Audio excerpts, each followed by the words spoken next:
Please introduce yourself to the jury. I'm Ron Schnell. And what is your current job title, Mr. Schnell?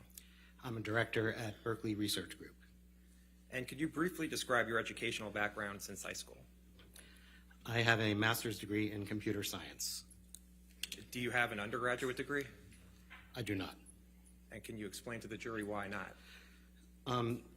When I was a kid, there was a lot of publicity about me because I was a professor at NYU. When I was 14, NYU actually offered me to go into their freshman class when I was 14, but I decided that I wanted to experience the social aspect of high school, so I turned them down, but by the time I got to college, they skipped me from undergraduate to graduate.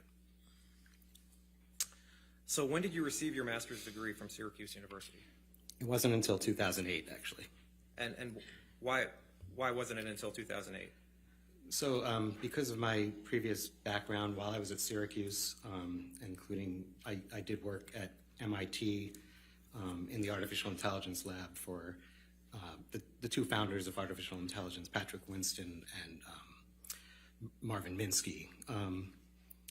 I was immediately lured to industry even while I was in graduate school, and eventually they offer you enough money where you have to take them up on it. So when you were lured away from Syracuse University, what did you do? I worked at Bell Labs on something called the Unix operating system. Unix is an operating system, which is the core of the computer, what makes everything work. Microsoft Windows is an operating system, Mac OS is an operating system. You may have heard of Linux, which is, Unix was the predecessor to Linux. So I worked on the kernel of the Unix operating system at Bell Labs. And when was that approximately? What year? 1986. Okay. And how long did you work at Bell Labs? A couple of years. And what did you do after Bell Labs? After that, I was lured away to IBM. So I worked at IBM on their version of the Unix operating system, which was called AIX, also working on the kernel and managing other programmers working on the kernel. And can you just briefly explain what the kernel is? Right, the kernel is the center of the operating system, so it actually controls the piece of software that controls the whole computer. So it gets down to the bit level where it's actually really, everything that goes on in the computer has to go through the kernel. Okay. And what did you do after IBM? After IBM, I founded a startup company. What was the name of that startup company? It was called Secure Online Systems. And what did Secure Online Systems do? It was a company that wrote software for mainframe computers running the various versions of the Unix operating system. And were there any other investors in Secure Online Systems, Inc.? Yeah, my business partner in that was Sylvester Stallone.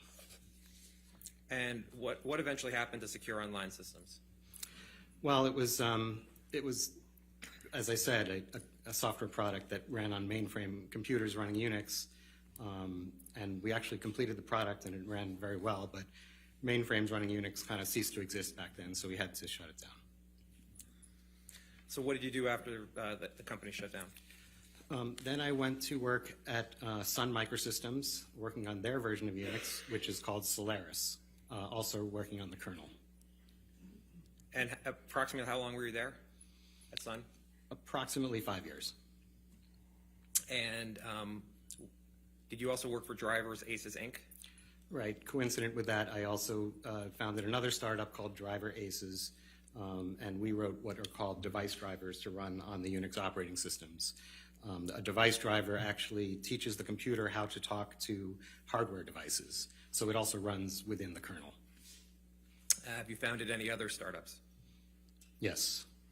And what was the other startup? What was at least one of the other startups? So the last startup I founded was called mailcall.com, M-A-I-L, and that was a startup that allowed you to read and manage your email on your cellular phone before there were smartphones. So a computerized voice would read you your email and you could speak a reply into the phone or send it to a fax machine, basically let you manage your email on the road.